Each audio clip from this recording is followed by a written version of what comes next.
Hello everyone, स्वागत है आपका अपने यूट्यूब चैनल आरजे क्लासेस के अंदर। और आप सभी कैसे हैं? उम्मीद करती हूँ आप सभी बहुत अच्छे हैं और अपनी बहुत अच्छे से तैयारी भी कर रहे हैं। तो चलिए, हम यहाँ हिस्ट्री का हमने ऋग्वैदिक काल को बहुत अच्छे से कंप्लीट किया है।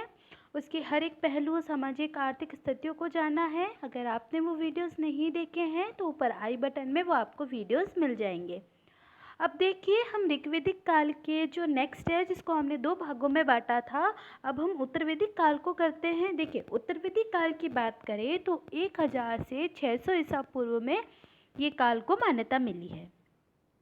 उत्तर वैदिक जो काल है वो ऋग्वेद के बाद का काल है, इसीलिए हम उसे उत्तर वैदिक यानी कि पोस्ट काल कहते हैं। नेक्स्ट अगर हम इसकी बात करें तो देखिए, भारतीय इतिहास में इस काल को, उस काल यानी कि उत्तर वैदिक काल को कैसे जाना जाता है? उत्तर वैदिक काल के अंदर ही सामवेद, यजुर्वेद, अथर्ववेद और ब्राह्मण ग्रंथों यानी आर्यों की रचना हुई, इसलिए हम इसको उत्तर वैदिक काल कहा जाता है और उसमें उत्तर वैदिक काल के बारे में हमें जानकारी मिलती है। अब देखिए, स्रोत से अगर बात करें तो देखिए, जो उत्तर वैदिक काल का जो स्रोत है यानी हमें इसकी जानकारी जो मिलती है वो मिलती है, एक तो है चित्रित, दूसरा मृतभांड और दूसरा लौह उपकरण। याद रखिएगा, आपसे पूछा जा सकता है कि इनके स्रोत हमें, उत्तर वैदिक काल के स्रोत हमें कहाँ मिलते हैं। तो एक तो है चित्रित धूसर मृतभांड और दूसरा इसी समय हुआ था लोह उपकरण, यानी उत्तरी भारत में लोहे का जो आविष्कार हुआ था वो इसी काल में हुआ था, उत्तर वैदिक काल में हुआ था। और सेकेंडली अगर हम बात करें तो पहले जो लोहा था वो सिर्फ युद्धों के लिए प्रयोग किया जाता था, लेकिन धीरे धीरे वो कृषि में और मनुष्य के जीवन में भी उपयोग होने लगा। देखिए, अब पुरातात्विक स्रोत की अगर हम बात करें तो एक स्थान है अंतरजी खेड़ा। ठीक है, वापस से देख लीजिए, अंतरजी खेड़ा, यहाँ पे सर्वप्रथम लोह उपकरण से ही प्राप्त हुआ है ये। और यहाँ से जो भी लोह उपकरण प्राप्त हुए हैं, इसके माध्यम से हमें ये पता चलता है कि उत्तर वैदिक काल जो है वो लोह सभ्यता का काल है। याद रखिएगा, ये क्वेश्चन आपसे पूछा जा सकता है। चलिए, हम आगे बढ़ते हैं और उत्तर वैदिक काल की कुछ विशेषताएं हम करते हैं। देखिए, काल तो आपको इसका समय तो पता चल ही गया है, 1000 से 600 ईसा पूर्व तक माना जाता है।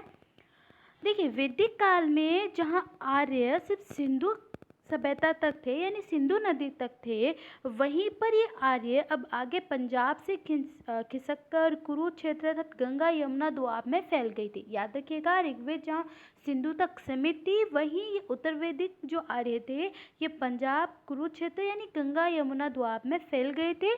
इस काल में अंतिम दौर से 600 ईसा पूर्व में आर्य लोग कौशल, विदेही और अंग क्षेत्र से परिचित हो गए थे। यानी उस समय के छोटे छोटे जो राज्य थे, जिसे हम जनपद कहते हैं, कौशल, विदेही, अंग, इनसे भी ये परिचित हो गए थे। तो आपसे पूछा जा सकता है कि उत्तर वैदिक काल में आर्यों का स्थान कहाँ तक था? तो याद रखिएगा, गंगा यमुना के दोआब तक ये फैल गए थे।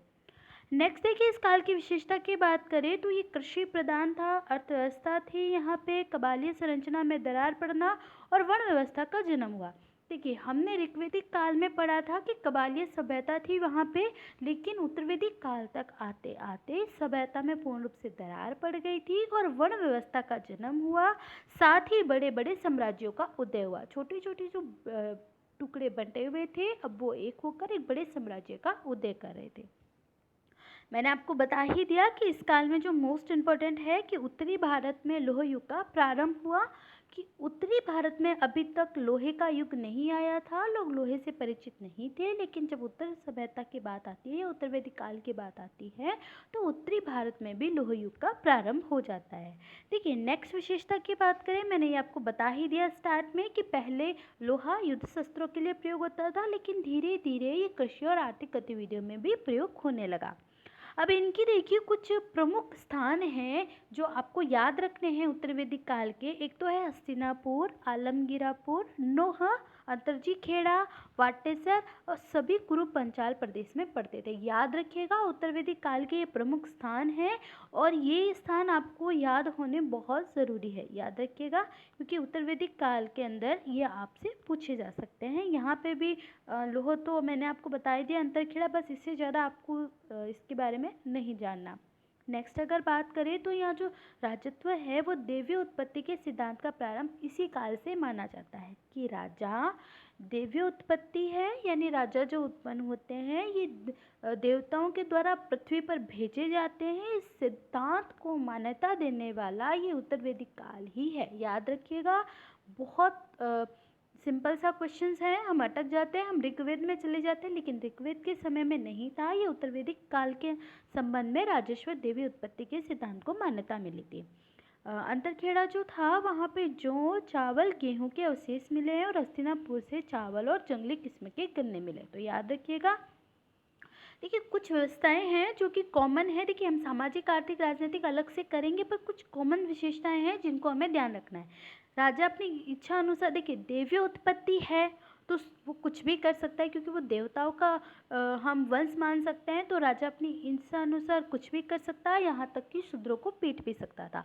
ऊपर हमने पढ़ ही लिया था कि वर्ण व्यवस्था इस समय प्रारंभ हो गई थी, और वर्ण व्यवस्था में ये चौथा पार्ट है शूद्रों का।